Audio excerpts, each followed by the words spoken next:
ముందుగా మనం ఉల్లిపాయలు, పచ్చిమిరపకాయలు, కరివేపాకు కట్ చేసుకుని పక్కన పెట్టుకోవాలి. తర్వాత స్టవ్ ఆన్ చేసుకుని కళాయి పెట్టుకుని 2 టేబుల్ స్పూన్ల ఆయిల్ వేసుకోవాలి. ఆయిల్ వేడెక్కిన తర్వాత జీలకర్ర వేసుకుని ముందుగా కట్ చేసి పెట్టుకున్న పచ్చిమిరపకాయ ముక్కలు, ఉల్లిపాయ ముక్కలు, కరివేపాకు అన్నీ వేసుకుని బాగా కలుపుకుని ఇవి కొంచెం మగ్గిన తర్వాత పావు టీ స్పూన్ పసుపు, మీ రుచికి తగినట్టు ఉప్పు వేసుకుని బాగా కలుపుకుని కొంచెం సేపు మూత పెట్టి మగ్గనివ్వాలి. 5 నిమిషాల తర్వాత మూత తీసుకుని 1 స్పూన్ అల్లం వెల్లుల్లి పేస్ట్ వేసుకుని బాగా కలుపుకోవాలి.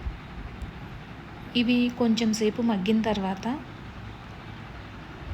ముందుగా కట్ చేసి పెట్టుకున్న పచ్చి మామిడికాయ ముక్కలు వేసుకుని బాగా కలుపుకోవాలి. ఇప్పుడు పచ్చి రొయ్యల్లో ఉప్పు, పసుపు, కారం వేసుకుని బాయిల్ చేసుకుని ఆ పచ్చి రొయ్యల్ని ఈ కూరలో వేసుకోవాలి. ఇప్పుడు దీనిలో 2 టీ స్పూన్ల కారం, 1 స్పూన్ ధనియాల పొడి వేసుకుని బాగా కలుపుకోవాలి. ఇప్పుడు మూత పెట్టుకుని కొంచెం సేపు మగ్గనివ్వాలి.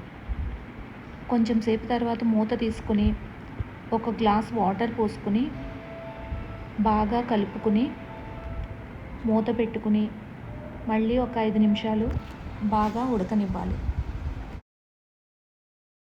5 నిమిషాల తర్వాత మూత తీసుకుని బాగా కలుపుకుంటే ఎంతో రుచిగా ఉండే పచ్చి రొయ్యలు మామిడికాయ కర్రీ రెడీ.